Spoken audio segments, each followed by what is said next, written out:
Bien, y entramos ya a nuestra secuencia de nutrición. Y para hablar acerca de algunos comentarios que suelen ser parte de nosotros, por ahí hemos escuchado alguna vez: tengo el azúcar un poquito elevada, por ende tendré un poquito de diabetes.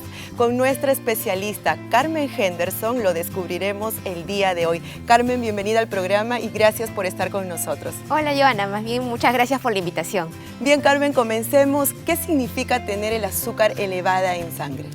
Claro, cuando nos referimos a tener la azúcar elevada en sangre, estamos hablando de que nuestros niveles de glucosa se van a encontrar alterados. Esos pueden estar sobrepasando los límites permitidos y perjudicando nuestra salud. Ahora, algo muy importante, Carmen, ¿tú nos puedes asociar quizás una relación peso versus azúcar? Claro, cuando nosotros tenemos un peso que no es saludable, es decir, estamos hablando de sobrepeso u obesidad, estamos poniendo en riesgo nuestra salud. Nuestra salud llevando a cabo, por ejemplo, que nuestra glucosa puede estar elevada, porque va a haber una alteración hormonal en todo nuestro organismo, el cual no va a permitir que nuestro cuerpo esté funcionando adecuadamente y por tanto nuestro páncreas, que va a ser el órgano que va a regular esta glucosa, se va a ver alterada. Ok, entonces es importante, entonces sí existe.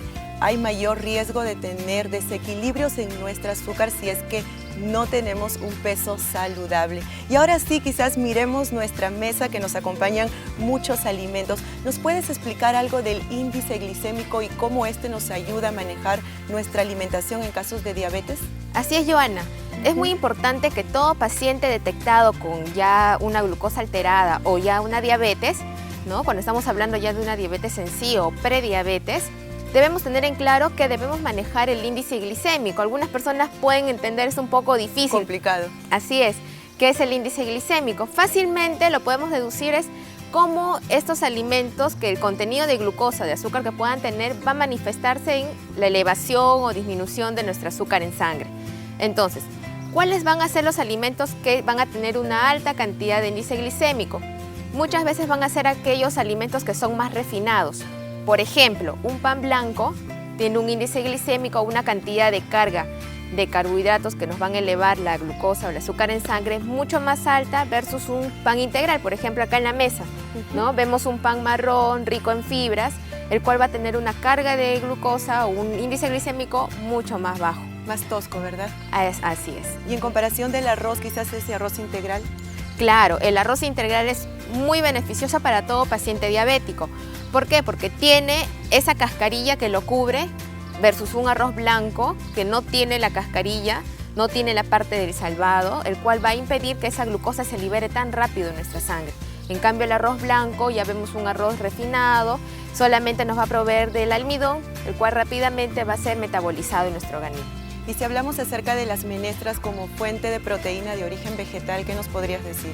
Claro, las menestras como alimentos de origen vegetal son perfectos siempre y cuando los debemos combinar con una proporción de cereales para que estos sean completos.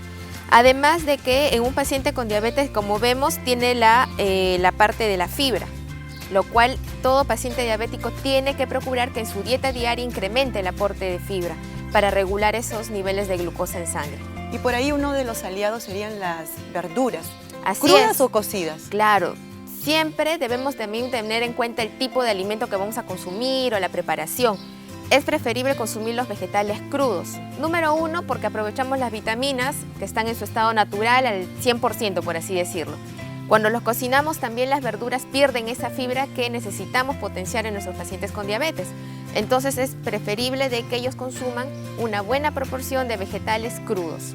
Y ahora, cuando hablamos acerca de diabetes, viene a nuestra memoria el azúcar. Y las frutas, ya están incluido ahí el azúcar. ¿Cómo actuar frente a esto? Claro, muchas personas con diabetes seguramente se van a sentir identificados de que frutas no, o una fruta muy dulce también la eliminan de su dieta. Y eso es un mito más que nada, porque lo que tenemos que tener en cuenta es la porción de las frutas.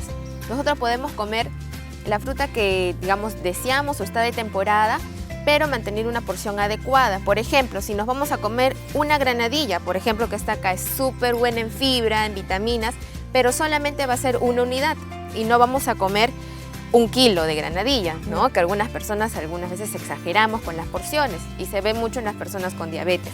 Entonces, por ello es que pueden comer las frutas. Y una recomendación adicional es, por ejemplo, cuando comemos a media mañana una fruta muy saludable, en la persona que tiene la glucosa elevada, adicionar una proporción de proteína, en este caso, por ejemplo, puede ser una tajadita de queso, o medio vasito de yogur, o un puñadito de frutos secos, como vemos acá en la mesa, para que esa fructosa que tiene, ¿no?, el azúcar natural de las frutas, no se eleve tan rápido la glucosa en la sangre cuando ya lo metabolizamos, lo absorbemos. Entonces creo que estamos descubriendo que la alimentación que se construye en una persona que tiene diabetes no es tan aburrida.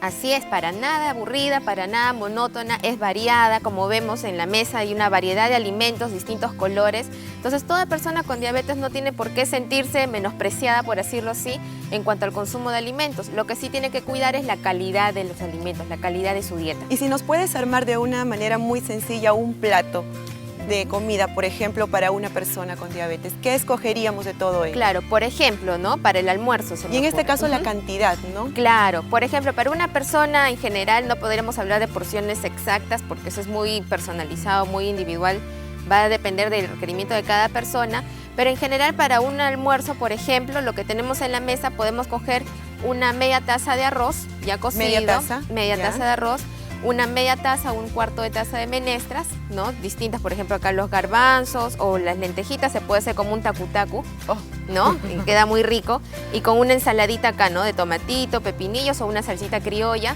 perfecto.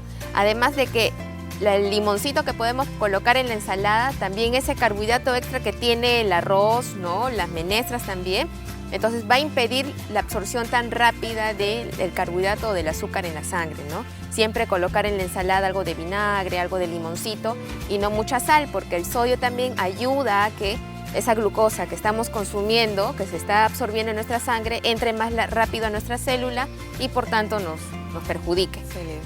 Ahora tenemos en nuestra mesa una tentación, los dulces. Háblanos, claro. Esos sí son prohibidos para cualquier persona, creo, ¿no? Claro. Uno, porque, por ejemplo, si vemos en la mesa, son dulces con refinados, no son, por ejemplo, un chocolate bitter, ¿no?, con mayor de 70% de cacao. Son chocolates que tienen más que nada manteca de cacao, mucha grasa. Por ejemplo, acá vemos las grajeas, que es azúcar pura, colorantes.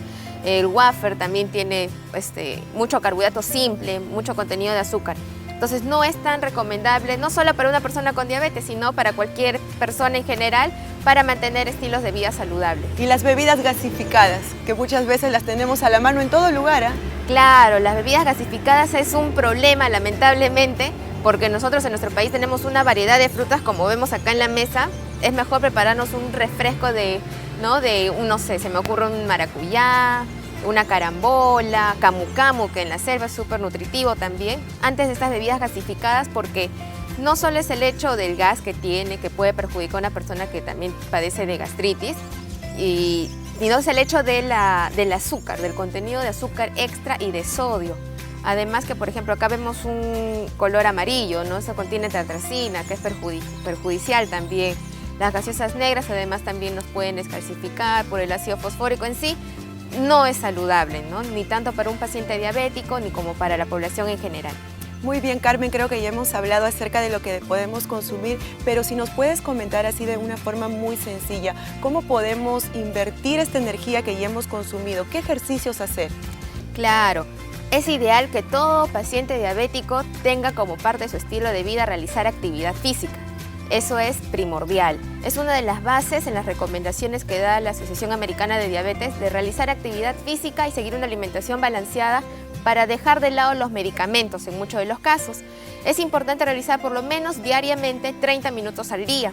Ahora se recomienda todos los días. Todos los días. Todos los días, ¿no? Entonces, como una caminata, por ejemplo, 30 minutos de caminar. Lo más simple. Lo más simple, lo más básico, no es necesario extenuarnos o ponernos rojos, por así decirlo, de tanto ejercicio, de tanta actividad física que realicemos.